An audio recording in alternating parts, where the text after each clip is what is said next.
Chuy y Memo querían el número y estaban peleados, la verdad estaban distanciados. Pues manotazo en la mesa. Aquí el único que grita soy yo.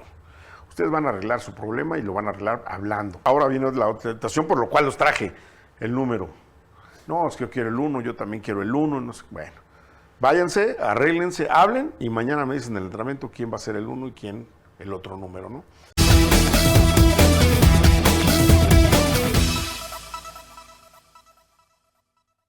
Bienvenidos a un nuevo episodio de Galaxia Mundialista. Estamos listos con Miguel El Piojo Herrera, un hombre que usted conoce muy bien y que nos honra mucho su presencia porque no solamente en su etapa como jugador, con todo ese carisma, garra y pundonor, sino con ese técnico que enamoró a toda una nación. Creo que difícilmente alguien puede comparar ese nivel de conexión que se tuvo en el Mundial del 2014 y previo con un hombre que se convirtió pues, en un hombre muy carismático, Miguel, pero sobre todo con un equipo mexicano que contagió mucho, un mundial inolvidable. Muchas gracias por acompañarnos. Al contrario, gracias a ti, Javi, por la entrevista y por la invitación.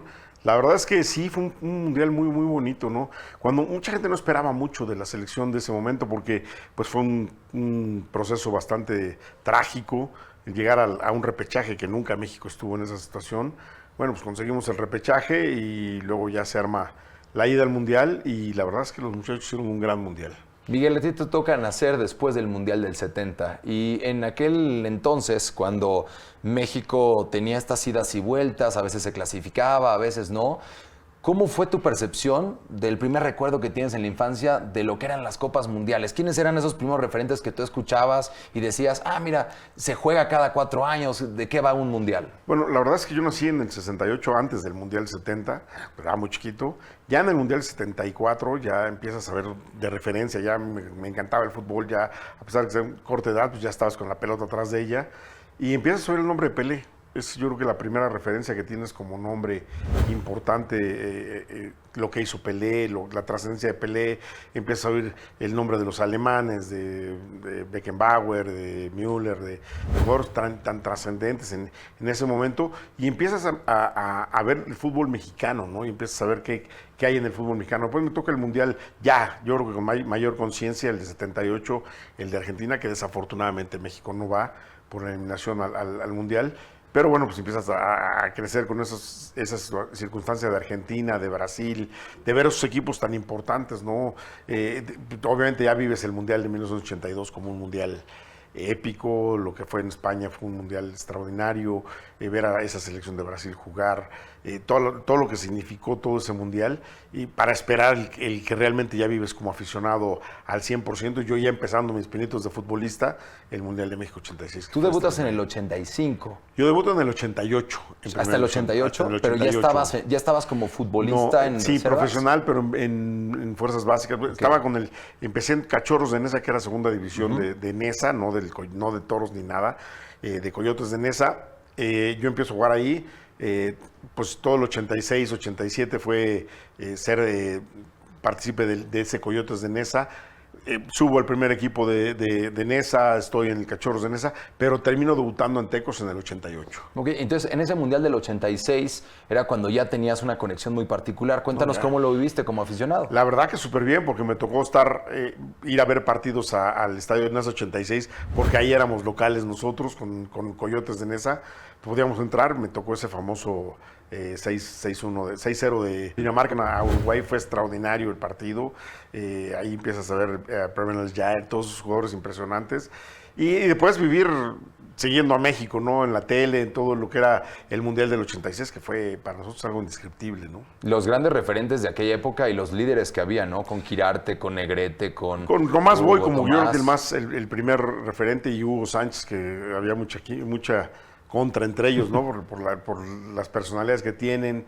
Después el Quirarte de esos goles que nos hicieron vibrar, el gol de Manolo Negrete, que fue impresionante. O sea, todos esos momentos históricos que nos dio esa selección, ¿no? Luis Flores, Pablo Larios. Era una selección que además traía, como recordabas, se va la del 78 con esa selección amateur, no se trasciende en grupos, pero luego se pierde el pase al 82. Entonces, como que esa selección traía mucha carga de sed de revancha y se disfrutó mucho, Miguel. me quiero centrar en eso. Se disfrutó, se conectó. Sí, se conectó muchísimo porque la gente estuvo metidísima con la selección. Ves un Pablo Larios que a la postre después fue mi compañero, en paz descanse Pablo, fue mi compañero en Toros Neza. Se pintaban el cabello todos. Luis Flores, que también fue mi compañero en selección. Yo tengo mi curso de técnico gracias a Luis Flores porque yo estando chavo en selección, 23 años, él ya siendo la figura que era Luis Flores. Gran goleador. ¿Qué estás haciendo? Vamos a tomar el curso. Yo decía, ¿el curso de qué? De técnico. Tengo 23 años. Wow.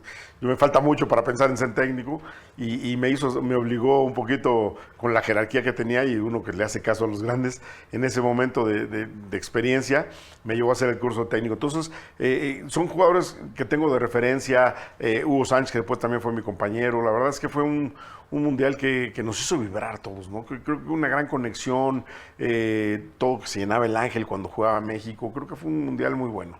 Luego viene otro golpe fuerte, Miguel, que son los 90, cuando México por una situación de escritorio queda fuera y se pierde una gran generación. Tú ya estabas ahí sí como futbolista profesional. Sí, ya estaba yo como profesional, pero realmente la generación que se pierde en ese Italia 90 fue un golpe muy fuerte, ¿no? El momento importante de Hugo Sánchez, esa selección que ya había crecido de un 86, que había hecho bien las cosas, que llevaba fuerza para llegar a un mundial en 90, pues esa circunstancia de tomar desprevenido a todo México en los famosos cachirules, pues viene la eliminación de México por medio de carpetazo y se pierde una gran generación. Yo creo que se pierde un mundial donde México pudo haber hecho un gran torneo. Un proceso que siempre es fundamental como los técnicos. Ya tomaremos el valor de lo que te dijo Luis Flores de ser un hombre que se adelantó al tiempo y que tenías listo también tu título como entrenador o esa visión para lo que vendría a futuro tu gran revancha mundialista. Sí. Cuéntame lo del 94, Miguel. Muy sonado, también muchos compañeros, tú viviendo un clímax importante en tu carrera y México dando resultados muy importantes como fue el subcampeonato en la Copa América y otra vez con una generación que combinaba muchos elementos durísimos en cuanto a liderazgo y también en presente, tenía una delantera brutal. Sin ninguna duda, creo que de personalidad, carácter y buenos jugadores, creo que esa selección ha sido de lo mejor, porque te puedo decir nombres y todos dirías, ay, Claudio Suárez, Capi Perales, Jorge Campos, Aspe, Memo Vázquez, Hermosillo, Luis García. La verdad es que había una selección de mucho carácter, muy buena, por donde de repente no iban a unos, iban otros, y no perdía fuerza esa selección. Creo que ahí se desaprovechó una gran selección como para hacer un mundial muy trascendental, porque además fue en Estados Unidos, pero éramos locales. Éramos los más locales de todos los que jugaron ese mundial. Era México el más local y dejamos ir una oportunidad muy importante. ¿Y a ti qué te dejó, Miguel, ese episodio que te deja fuera del mundial como un aprendizaje de vida? Pues mira, más allá de lo que pudo haber pasado, a mí me deja claro que el técnico tiene que ser claro con lo que dice, ¿no? Porque a mí, yo recibí una llamada, me dijeron que estaba en la lista, pero no me dijeron que los de se quedaban. Y después no recibió la segunda llamada de decirme, oye, ¿sabes qué? No te pude llamar. Y que yo sí la esperaba porque no pedí la primera, pero tampoco recibí la segunda, ¿no? Y ahí es donde uno como técnico dice, bueno, si yo quiero ser técnico, quiero hacer las cosas bien, dar la cara. Si tomo una decisión, y lo entiendo que hoy hay que tomar decisiones, y es errónea, pues también si he hecho marcha atrás, pues tengo que dar la cara para decir por qué me equivoqué, o por qué no la hice, o por qué no puedo hacer las cosas, ¿no? Pero creo que sin duda alguna, creo que eso me dejó muy marcado para mi siguiente etapa, que es ahora el día de hoy, ser entrenador. Pero también me dejó dolido, ¿no? Porque me parecía que lo había ganado dentro de la cancha esa posibilidad, ¿no? Y todas esas vivencias te van haciendo crecer como ser humano, pero también como profesional, como señalas, Miguel, que lo tuviste que vivir del otro lado. Luego llega la carrera de Miguel, alcanzas también con Toros Neza, con Atlante, grandes momentos. ¿Con cuál te quedas en ese clímax Inter? Porque luego llega Francia 98 y también es otra generación que vuelve a hacer una transición. Algunos jugadores ausentes en la 94 alcanzan 98, otros ya quedan fuera y siempre estará ese cambio generacional en medio de una racha que fue del 94 hasta la fecha. México ya no falta los mundiales. Yo creo que el Francia 98 fue un equipo que arma Manolo con su gente, con sus jugadores de confianza. Y hay muchos que quedamos marginados de esa selección, pero ya una selección también muy buena, muy revulsiva, que parecía que no iba a hacer nada y los muchachos se terminan entregando. El Mundial de Luis Hernández, sin duda alguna, esa etapa de ser un revulsivo importante para la selección y termina siendo un gran Mundial, ¿no? Sí, la Cuauhtemiña y el enfrentar a Corea, Peláez, la gente de confianza del Necaxa que tenía Manolo y las nuevas caras, porque también empezaron a surgir otros elementos que después fueron pilares para la primera del Vasco, que llega ya en 2002 y que llega con bríos renovados también para un México que claramente necesitaba, pues ahora sí, después de lo que fue esa Copa América, también subcampeones, ¿no? En Colombia, lo que se gana en la Confederaciones en medio de esto, Miguel, como que había mucho peso en esa generación del 2002 que toca sufrir de manera increíble contra Estados Unidos, una eliminación muy dolorosa. Y creo que sí, creo que esa selección pues era la que más fácil podía haber alcanzado cuartos de final, que pudo haber llegado más lejos en los mundiales, porque venía muy bien, venía muy sólida, hizo una muy buena fase de grupos,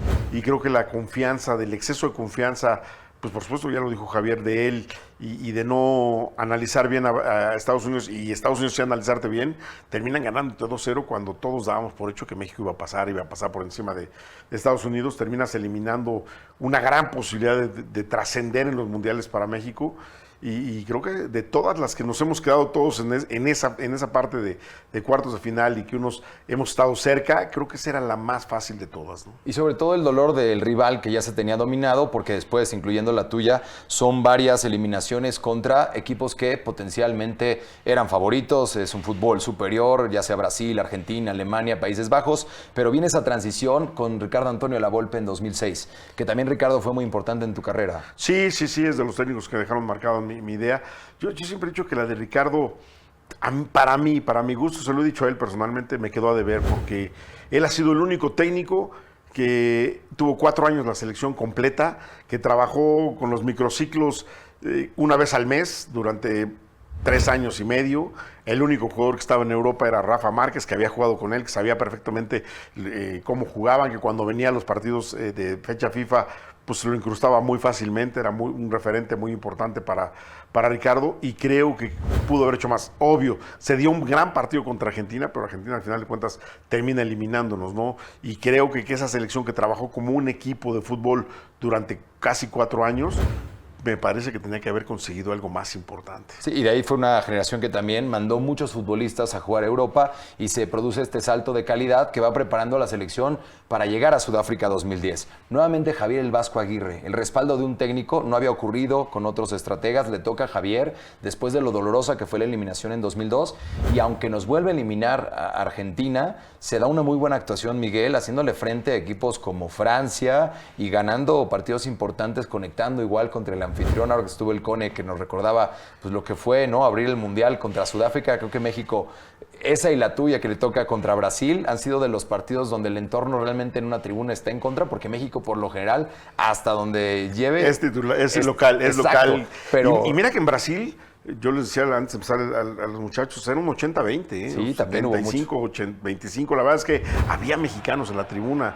Raro, porque nosotros dijimos vamos a salir y va a estar poblado de brasileños, un país que nos duplica en la cantidad de seres humanos dentro de su país. Ellos tienen 300, nosotros tenemos 150, 130, y la verdad es que decíamos, pues va a estar puro brasileño, pero la actitud de los mexicanos siempre en los mundiales es, no sé cómo hacen, pero ahí están. Yo siempre dicen, cuando levantas una piedra siempre hay un asiático allá colgado de abajo de las piedras, pero hay un mexicano colgado de ella, ¿no? Porque estamos en todos lados del mundo, ¿no? No, la verdad es que sí, los mexicanos es impresionante cómo hay una bandera en cualquier sitio, y bueno, es parte también de lo que representa el fútbol. Pero entonces te pregunto lo de Sudáfrica, porque de ahí tú también, pues ya estabas viviendo una etapa como entrenador, ese bendito consejo de Luis Flores, y después también tu iniciativa para culminar tu carrera y ya vivir estos mundiales como entrenador, Miguel, y empezar a dar también estos primeros pasos para consolidarte como uno de los estrategas más jóvenes, al igual que el Turco Mohamed. Yo siempre veo desde afuera, tanto tú como el Turco encontraron ese camino, pero además fueron jóvenes muy inquietos de tratar de absorber todo lo que vieron como futbolistas y lo plasman como técnicos. Sin ninguna duda, de aprenderle los técnicos que tuvimos. Yo quedé muy marcado por Enrique Mesa, por Alberto Guerra y por Ricardo Lavolpe, y creo que son los técnicos que me marcaron muchísimo, y después ver mucho fútbol y cada día vas aprendiendo de diferentes formas, ¿no? Y a mí me encanta ver el equipo del Turco, que hace muy bien las cosas, que lo tiene bien trabajado, que tienen muy claro lo que tienen que hacer dentro de la cancha. Entonces, por supuesto, sigues aprendiendo y sigues viendo cosas que tú puedes decir, pues ya eso lo puedo implementar en mi equipo, ¿no? ¿En qué momento llega que Miguel Herrera dice, yo puedo ser técnico en una selección, en un mundial? ¿Dónde nace el sueño? Porque como futbolista, ya nos platicaste lo del 94, quedó a lo mejor pendiente, y luego el fútbol te permitió hacerlo como técnico, pero Eso de visualizarte como estratega en un mundial, ¿a partir de qué momento llega? Mira, yo cuando agarro el equipo de Atlante y empieza el equipo a jugar, salvamos el descenso. ¿Año? Yo empecé en el año 2002 de técnico, salvo el equipo de Atlante del descenso, y el siguiente torneo limpiamos todo el equipo. Bueno, había mucha gente grande y hacemos un equipo de jóvenes. Me caso con las fuerzas básicas del Atlante, que yo les veía mucho talento viéndolos trabajar en fuerzas básicas. Y el equipo funciona muy bien, nos eliminan en la liguilla Chivas, por la posición en la tabla hacemos un gran partido. Y desde ahí yo empiezo a decir, bueno, tengo que hacer que mis equipos jueguen bien, que ganen, porque mi idea era ser técnico de selección mexicana, ¿no? Siempre naces con esa ilusión, pero cuando van avanzando los partidos, vas haciendo bien las cosas y vas viendo que tus equipos plasman algo y la gente le va dando gusto, pues empieza a crecer tu idea de que puedes hacerlo, ¿no? Viene Monterrey, donde perdemos 2 finales, pero una, pues obviamente, hablada por todo el mundo, no la ganamos porque los árbitros así no decidieron que ganáramos esas final. No había VAR. No había VAR y la verdad es que el Monterrey juega muy bien. Luego viene otra vez regreso al Atlante. Primero pasar por Tecos, 2 años extraordinarios, calificando siempre. Viene esa oportunidad al América. ¿Crece tu estatus? Sí, y vas creciendo y viene esa oportunidad al América. Te ganas la oportunidad en un equipo importante del fútbol mexicano y ahí es donde, bueno, pues se catapulta todo con el éxito que tuvimos con América y ahí es donde ya realmente dices, bueno, pues si hay alguna posibilidad, que sinceramente yo pensaba que mi mundial iba a ser el del 18, ¿no?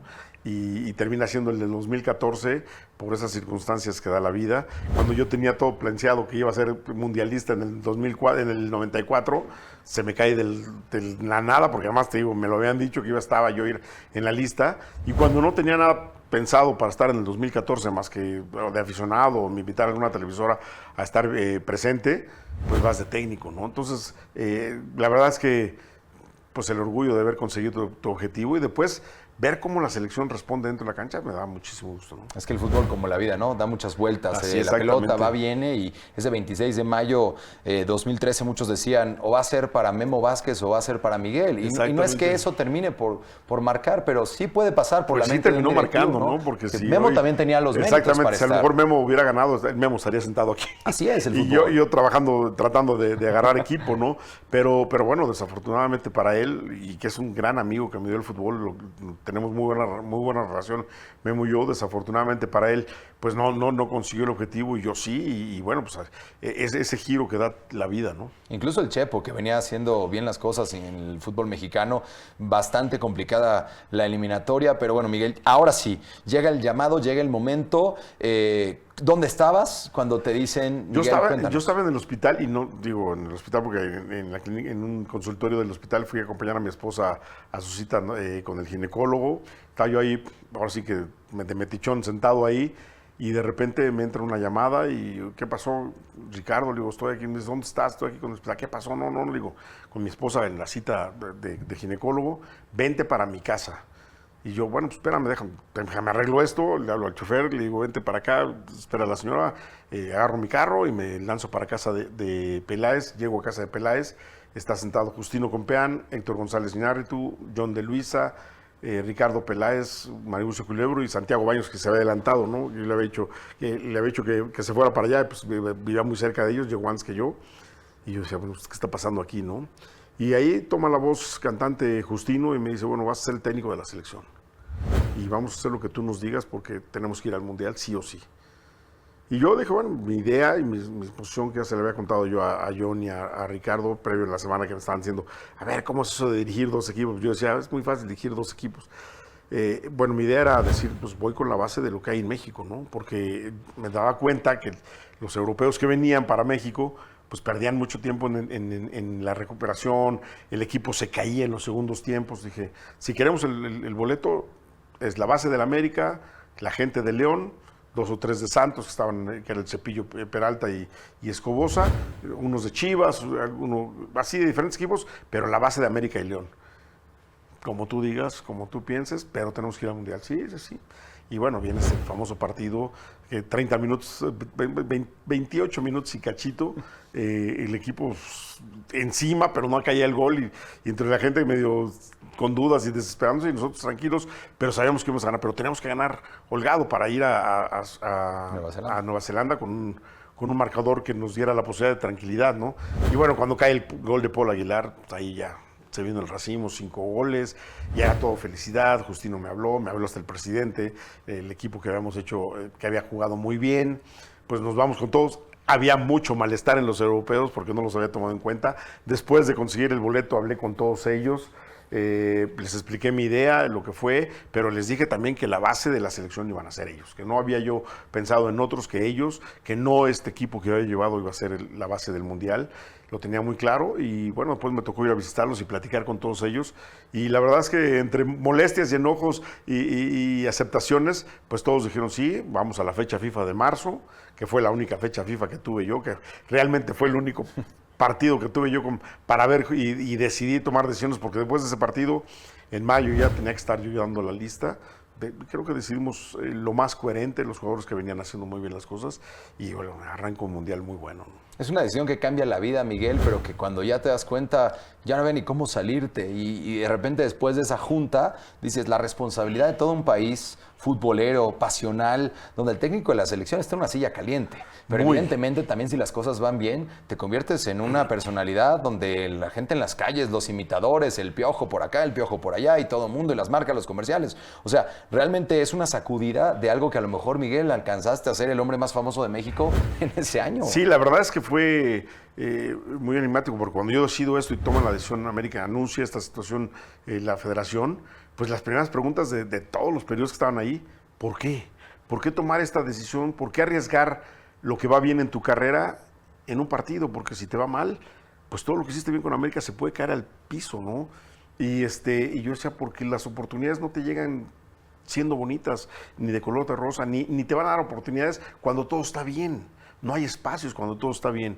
Normalmente las oportunidades vienen cuando están las cosas malas, y si no tienes la capacidad de agarrarlas en ese momento, pues entonces no tienes capacidad para solventarlo. Y creo que fue así como lo decidí. Dije, es el momento, y lo que tú dices, vino una avalancha de cosas trascendentales en mi vida, todo el exposure, la silla de México más caliente, yo sin duda alguna le digo que es la del presidente, y luego sigue la del técnico de la selección mexicana, porque son sillas muy cuestionadas por todo mundo, y bueno, afortunadamente nos fue bien en ese proceso mundialista, ¿no? Y ahí, Miguel, viene a lo mejor el recuerdo de lo que tú viviste en el 94. Habrá jugadores que seguirán pensando, ¿cómo Miguel no me llevó? Si yo era de la confianza, ¿cómo Miguel? Si yo en el repechaje. Qué difícil decisión elegir solamente 23 y entender que en ese momento la decisión estaba en pro de lo mejor para lo que ustedes Mira, querían. yo siempre tomé la decisión de llevar a lo mejor que había.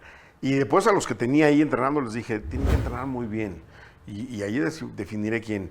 Creo que al único que le pude haber fallado, pero al final de cuentas fue mi convicción y aceptar lo que dije desde el principio, fue a Moy. Porque a Moy lo dejé fuera, me dolió dejar a Moy afuera. Después del Mundial dije, bueno, pues pude haberlo traído y nadie iba a decir nada, porque yo tenía 4 arqueros muy buenos, Memo, Chuy, Moy y Talavera. Y sinceramente, y se lo dije abiertamente, y se lo dije primero a Memo que nadie, le dije, en mi idea era dejar a Memo fuera. Porque Memo no es el portero que yo veía con la idea de lo que a mí me gustaba dentro de la cancha. Y cuando voy a buscarlo, hablo con él, digo, mira Memo, todo el mundo habla de que pues mi forma de jugar y la forma en la que yo busco un arquero no comparte contigo, pero yo lo que busco es un arquero que tenga claras las convicciones de ser arquero, y cuando la pelota regrese me dé sentido al juego, no que salga gambeteando, ni que la pare y que venga un tipo y lo amague, no. Si te aprietan, como todos los arqueros del mundo, la tienes que poner allá arriba, ponla allá arriba, no pasa nada. Y a mí me entendió perfectamente lo que yo buscaba, y después, bueno, la calidad de jugador que es, el grupo, como lo veía, sin duda alguna. Ya cuando en la fecha FIFA se ganó, por supuesto, la posibilidad de estar entre esos 3, ¿no? La titularidad se la ganaron en la ida al Mundial. Y en ese trabajar intensamente de decidir, pues, cómo se comportaba Talavera, su forma de alimentarse, su forma de entrenar. Yo decía, el entrenador de porteros, 20 pelotas y 20 pelotas, y me aventaba los guantes, se iba, y los otros 5 más, 10 más, y esto más, y no, ya paren, porque mañana hay más entrenamiento. Entonces, yo creo que pasa esa parte de buscar ser disciplinados dentro del grupo. Y bueno, pues esa es por la cual tomé decisión. Después, yo siempre he dicho, todo el mundo dice que a los técnicos siempre le cuestionan algún llamado de algún... Yo veo mi selección y yo no veo ningún cuestionamiento, porque yo tenía la situación y también dicen, es que a mí me impusieron, salen 3 años después a decir, es que a mí me imponían y querían que fuera fulano.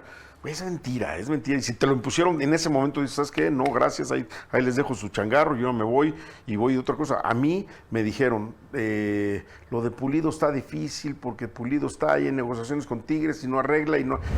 Ese es problema de Pulido y de Tigres. Yo en la selección tengo mi idea y Pulido está en mi lista y Pulido fue al Mundial. Y aunque no haya jugado, estaba parte de tu Y la lista. verdad yo lo tenía en la idea. Entonces, yo siempre he dicho, el seleccionador que se dejó influenciar por alguien, pues qué tonto. Y que no lo dijo en su momento. Cuando ya sales 3 o 4 años después a decirlo, o está diciendo, es que me decían que tenía que ser un jugador por la parte comercial, eso es mentira. Porque la parte comercial, la verdad que se maneja muy abierta. Yo cuando llego a selección, de repente me siento con la gente de selección a arreglar el contrato que seguía del siguiente proceso mundialista y hablan de mi imagen. Digo, no, mi imagen, la imagen es mía, porque yo que generé mi imagen. Me dice, no, es que tiene que ir, dice, porque hay una situación muy rara. Dice, güey, hoy todos los patrocinadores quieren que seas tú, y no que vengan los jugadores, y güey, pues es problema de los patrocinadores. Y esa bronca que después hasta salió contraproducente, porque la gente pensaba que yo estaba todo el día grabando comerciales y era los lunes, that's it, los lunes desde las 6 de la mañana hasta las 12 de la noche estaba yo, los comerciales que tenían que grabar en ese lunes, pues grababa yo todo, y si era el lunes siguiente seguía, nada más los lunes les daba esa posibilidad. Y de verdad fue algo inverosímil. Entonces, que de alguien diga es que tenía que venir porque una marca comercial lo pedía, es mentira. Es mentira. El técnico que quiere llevar a su selección hace su lista y va a llevar a los que él quiera y a los que él pretenda que sean los técnicos, los jugadores que puedan formar su selección. Ahora, Miguel, ya me dijiste lo de Ochoa, que en algún momento pensaste que podía quedar fuera y termina siendo Memo Ochoa el jugador más importante de México en ese Mundial. Sí, la verdad es que cuando yo llego, cuando ya vamos al proceso del Mundial, a los partidos amistosos en Estados Unidos, hablé con los 3 arqueros. Les dije, a ver, porque el primero de la bronca era el número. Chuy y Memo querían el número y estaban peleados, la verdad estaban distanciados. Y los llamo un día a mi cuarto, aquí en el CAR, a ver, siéntense ahí y digo, vamos a ponernos de acuerdo primero en qué pasa entre ustedes, ¿no? Y ya les dejé hablar y empezó el gritadero y pues manotazo en la mesa. Aquí el único que grita soy yo. Ustedes van a arreglar su problema y lo van a arreglar hablando. Y si salen de aquí sin arreglar su problema, pero no los quiero trabajando juntos, está bien. Y pues ahí tuvieron 2, 3 cosas que se cruzaron, se hablaron muy bien. Y ya medio terminaron de hablar, yo digo, ahora viene la situación por lo cual los traje, el número. No, es que yo quiero el 1, yo también quiero el 1, no sé. Bueno, váyanse, arréglense, hablen y mañana me dicen en el entrenamiento quién va a ser el 1 y quién el otro número, ¿no? Ya se fueron, yo los fui viendo en el pasillo, dije, bueno, van tranquilos, van hablando, ya. Al día siguiente íbamos a empezar el entrenamiento, se me acerca Memo y me dice, oye, ya arreglamos lo de número. Y el número 1 lo va a tener él y yo quiero el 13. Está bien, perfecto, ningún problema, nos arranca. Y les dije ahí en ese momento, a ver, lo llamé a Chuy y le digo, tú eres el 1 y él el 13. Pero puede terminar jugando el 23, ¿eh? El número a mí me vale un cacahuate. Puede jugar el 23, nada más les digo eso, ¿eh? Entonces, ¿están claros? Sí, está claro. Entonces, vamos a los partidos y les digo, hay 3 partidos. Los 3 primeros. El cuarto va a jugar el que yo crea que es el que se ganó la posibilidad para ser titular en el Mundial. Arrancan los 3 partidos, Memo muy bien, Ochoa muy bien, Chuy muy bien, y Tala no tuvo un buen partido, la verdad, no mal, no destrozó. Pero no tuvo un buen partido, dije, bueno, pues está entre Memo y Chuy, ¿no? El último cuarto partido juegan medio tiempo y medio tiempo. Pues siguieron mis dudas a full, ¿no? Me siento con mi cuerpo técnico, el entrenador portero, a ver, ¿tú qué opinas? No, es cosa tuya. O sea, todo me lo van a tirar de bolita. Y el único que realmente habló bien y dijo Diego, que Diego fue el primero que me dijo, mira, Miguel, Diego Ramírez, yo fui el primero que dije que Memo tenía que estar fuera del Mundial. O sea, que no tendría que estar en nuestra convocatoria porque Memo no compagina con lo que hacemos nosotros, con lo que venías trabajando tú. Yo fui el primero que te dije, no lo llames, déjalo fuera, no pasa nada. Y hoy en día yo creo que Memo tiene que ser el titular. Y yo en mi cabeza traía esa idea de que Memo había hecho así nada ligeramente más cosas que Chuy, ¿no? Y decía, bueno, está bien, vamos a ir, Baños, no Baños. Me dijo, no, tú decides y ni estaba Peláez ahí, entonces el preparador físico, estábamos ahí todos, salgo y Lolo Peláez, ¿quién va a ser por el ahorita te enteras ahí en el campo. Ya llamé a los 3 porteros, dije, bueno, la decisión es que Memo sea el titular. Obvio, pues Chuy estaba molesto, dejé que terminara el entrenamiento, lo llamé y me dijo, nada más lo único que te pido es que me digas, ¿hubo presión de alguien? Le digo, de nadie. La decisión la tomé yo al 100%, mi cuerpo técnico, es más, mi cuerpo técnico me ayudó, ni Torruco no me ayudó en nada, que el entrenador de porteros. La decisión es mía, Chuy. Creo, sin duda alguna, me da un poquitito más de confianza poner a Memo que ponerte a ti. Pero bueno, espero que no te caigas, porque si hay una necesidad vas a jugar tú también.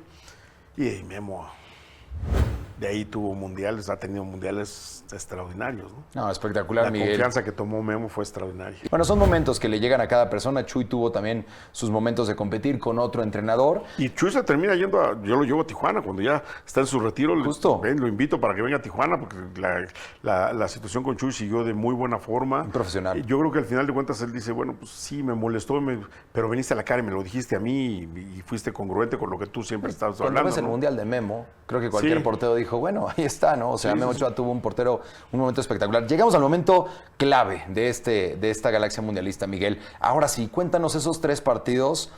Primero el sorteo, ¿no? Porque te toca...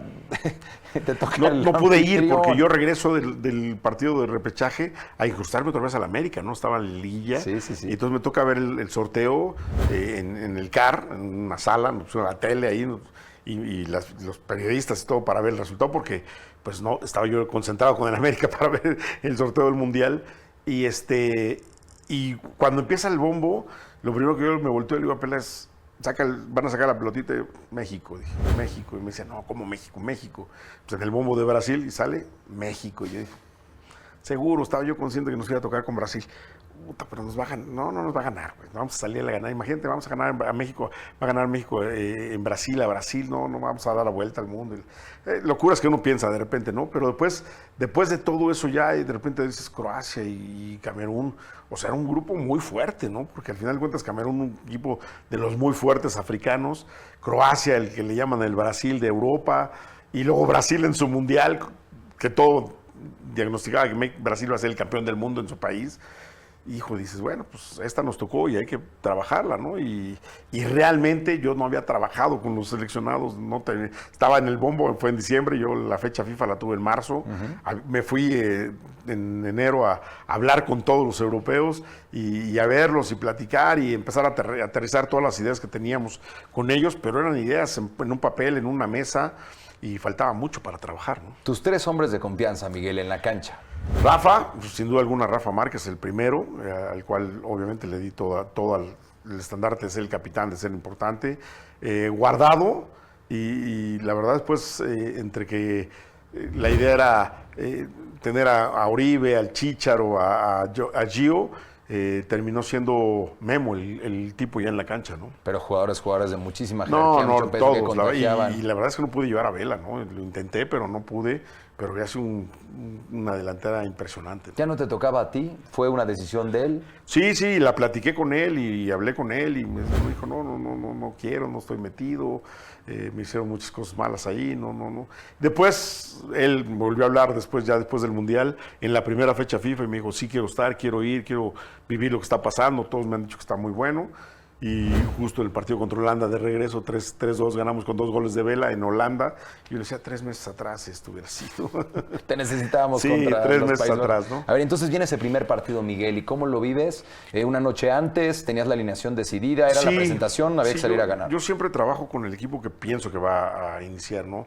Puedo tener alguna duda y sobre la marcha del entrenamiento cambiarla y definirla, ¿no? Yo no estoy con la idea de que hasta el día del partido sepa quién va a jugar o una hora antes o en la plática previa al partido, no. Yo siempre te digo, este equipo es el que va a iniciar y el jugador sepa y hago también. que el jugador se comprometa, ¿no? Y si no anda bien en el entrenamiento, bueno, pues decido por otro, pero al final de cuentas todos tenemos que llegar con la idea bien clara y trabajada en lo que yo en mi manera de pensar así el fútbol. Les dije, muchachos, este partido lo tenemos que ganar sí o sí. Si no ganamos o empatamos, agarramos nuestras cosas y nos regresamos a México. Porque muy difícil va a ser los siguientes partidos, ¿no? Este se suponía que era el equipo débil del grupo, porque al final de cuentas es uno de los más importantes africanos, pero estaba Croacia y estaba Brasil, ¿no? Y la verdad es que lo ganamos muy convincentemente. Nos anulan 2 goles allí, que eran goles, porque yo agarro al cuarto árbitro y le digo, lo estaban pasando en la pantalla, mira la pantalla, y eran goles, y bueno, no se marcan, pero ganamos 1-0. Nos da una fortaleza, porque el equipo iba con que, según esto, varios comentarios dicen, ese equipo ni gol le va a hacer. Deja perder, ni goles va a hacer. Y Oribe hace el primer gol, ganamos 1-0. Con el sello de los Olímpicos, ¿no? Sí, Un Oribe sí. que por aire te graba todo. De todo, la verdad, y lo tenía yo justo en América también. en Santos, yo lo conocía, yo lo había tenido en Monterrey. Y después, bueno, viene ese partido de Brasil donde dijimos, pues, muchachos, a correr, si los queremos empatar, porque me ponía el trabajo, Diego me dice, bueno, es que tenemos que tapar pues, al lateral derecho, que se viene, sí, ¿quién es? Decía yo, Dani Alves, ¿no? Y el otro, Marcelo, le digo, se van a venir los dos, güey, si no, nos vamos a tener acá de extremos, y después hay que aguantar a Neymar, y hay que aguantar a este, y empezás a dar los nombres, y decías, bueno, ¿qué equipo tienen estos, no? Pero al final de cuentas, como dije, pues somos 11 contra 11, muchachos. La tribuna gritará, ya, como lo hacemos siempre en México, tenemos que meternos de lleno, ¿no? Y bueno, ahí Memo da el partido espectacular. Pero yo siempre he dicho, igual Herrera está ahí una pelota en el poste, ¿no? Y hay una pelota cruzada de Gio que se va solo y patea a la izquierda, pasa nada del poste. Es más, yo veía más gol ese que el disparo de Herrera. Pero al final de cuentas, creo que el equipo soportó ese embate de Brasil. Sacamos un resultado que nos llevaba con mucha confianza al último juego. Y el último juego, entre lo que declararon los croatas y la actuación de este equipo, me parece que no ha habido una actuación mejor, por lo menos en mis ojos, de un equipo mundialista o de un equipo de selección mexicana, que la de Croacia, ¿no? O sea, fue un baile, un paseo a una selección que, para que guardemos la magnitud a la cual bailamos, el siguiente mundial, Croacia es subcampeona del mundo con 2 cambios nada más. El portero que sale, que es grande, y el capitán que araña grandes, y vienen 2 jugadores diferentes. Con esa misma base es subcampeona del mundo, y nosotros le pegamos un paseo, la verdad, porque fue un paseo, yo lo disfruté. Ellos con extraordinarios jugadores, todos jugando en el top del mundo de Europa, y nosotros con una actitud y una determinación, y le dimos un paseo, la verdad. Una convicción brutal, Miguel. En ese vestidor, cuando enfrentan a Brasil, no era necesario decirle a los muchachos que no los coma el escenario. Tenías jugadores que habían ya vivido un proceso y que eran líderes y que se sobreponían. ¿Qué tan importante es tener en un grupo de jugadores esa base de futbolistas que no se achiquen ante un escenario? ¿Sabes cuál era? Yo creo que lo positivo de ese grupo, todos habían sido campeones. Todos. En sus equipos. Pero todos. Mentalidad. No había ningún jugador que no había sido campeona, había jugadores que habían jugado mundiales, entonces había una convicción, una mentalidad, sabían lo que se jugaban, sabían cómo jugar en ese tipo de escenarios de presión, porque jugar una final y ganarla tienes que tener los tamaños donde sea al final de cuentas, entonces eso creo que ayudó muchísimo. Y luego ante Croacia viene ese clímax y conoces tu suerte al enfrentarte a Países Bajos, y cuando ves el balance de que se le ganó a Camerún, se le empató a Brasil, se le ganó a Croacia, pues también había un convencimiento de que estábamos convencidos que íbamos a pasar. Yo siempre dije, mi gran incógnita fue no tener el Gallito Vázquez en la cancha, porque estaba suspendido por doble amarilla, por 2 amarillas, y yo siempre lo dije, si el Gallito Vázquez está en la cancha, pero le hubiéramos pasado por encima igual a los Países Bajos, con la presión alta que me daba el Gallito, con ese ritmo que ponía, y como siempre lo dije, ¿no? Salcido no hizo nada mal, lo hizo extraordinariamente bien también, pero ese tipo de presión, ese tipo de intensidad, pues solamente me la daba el Gallito, ¿no? Y yo dije, si el Gallito hubiera estado en la cancha, hubiéramos ganado por mucho. Y al final la frente en alto, con todo lo ya mencionado, del no era penal, y una situación que ahí seguirá, la podremos ver 1000 veces y seguirá siendo... ¿Sabes cuándo me creció más la idea de que no era penal?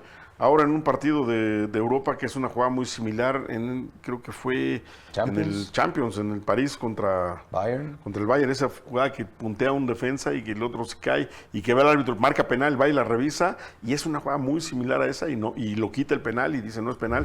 Ahí dije, si hubiera habido, no hubiera sido penal. Pero al final de cuentas esas son jugadas que al final están en la orilla de sí o no. Si lo marcas, puede ser, y si no lo marcas, tampoco puede ser. Entonces, que al final de cuentas nos llevó la posibilidad de no conseguir el objetivo, una amargura, una tristeza, porque reitero, el equipo estaba preparado para algo más. Y finalmente, Miguel, pues se cierra un capítulo donde la alegría de un buen mundial, de haber llegado a lo mejor de último momento, pero presentarse con esas cartas, contagiaron, recuperaron a la afición. Viene la Copa Oro, viene toda esta situación extracancha que ya la has platicado muchas veces. Yo me quiero situar en el mundial. Se merma este proceso por una situación que también resulta ser un aprendizaje, una situación que ocurre y que no en un tema deportivo tiene que haber un desprendimiento. Pero ¿en la mente de Miguel Herrera está la selección mexicana? Sí, siempre estaré listo, ¿no? Ya no es una obsesión, porque al final de cuentas ya pasé por esa parte, fui mundial, nos fue muy bien. Yo, como lo dije, deportivamente entregué lo que me pidieron, me salí con un título en la mano, por una decisión tonta mía. Pero al final de cuentas dije, bueno, lo deportivo, lo que me pidieron, ahí está, lo entregué al 100%. Si siempre hay quien viene a la selección, siempre está mi nombre ahí en la mesa, porque, reitero, al final de cuentas, cuando haces las cosas bien y entregas buenos resultados, siempre estarás ahí en el tema de conversación. Estoy muy contento de que hoy Javier esté ahí al frente, los muchachos, platicas con algunos que conoces y están a muerte con Javier. Las decisiones que se toman son difíciles porque al final de cuentas no a todos dejas contento, pero yo estoy seguro que la selección va a hacer un buen papel. Y Rafa, al final de cuentas, eres un hombre de proceso, de admirar a tus maestros y que Rafa hoy tenga a Javier para apuntalar también un proceso. Ahora que regresas también a dirigir a la Liga Mexicana, Miguel, si algo admiro de ti es esta transparencia y que puedas hablar con admiración incluso de tus colegas. Entonces, ¿cómo ves el futuro de México, tanto para este Mundial como para lo que será? Yo creo que lo que han apostado, y lo digo abiertamente porque lo he dicho en todos lados, el primero que pone en la mesa a Rafa Márquez soy yo. Cuando me entrevistan para este proceso, y estamos en una entrevista que entrevistaron a 5 o 6 técnicos, yo hablé con Rafa, le dije, oye Rafa, te quiero invitar en mi cuerpo técnico porque si me están llamando para el proceso de selección, si soy yo el elegido, yo quiero que estés conmigo trabajando, y me dijo que sí. Yo cuando pongo las bases de mi proyecto y va en el nombre dentro de mi cuerpo técnico Rafa, lo único es como Rafa Márquez, sí, ya lo hablé con él, lo invité y él está contento. Y después las cosas que no se hacen bien en México, por atrás fueron y lo buscaron. Rafa muy bien, me habló, me dice, oye, ¿qué? Pues me están buscando, ya les dije que no. Si voy contigo, voy feliz, y si no, pues bueno, veremos qué pasa, ¿no? Le digo, no te preocupes. Cuando no deciden que sea yo y sea otro, le hablé, le dije, Rafa, no soy yo, si te invitan, pues esto es tu decisión, me encantaría porque tú eres un tipo preparado.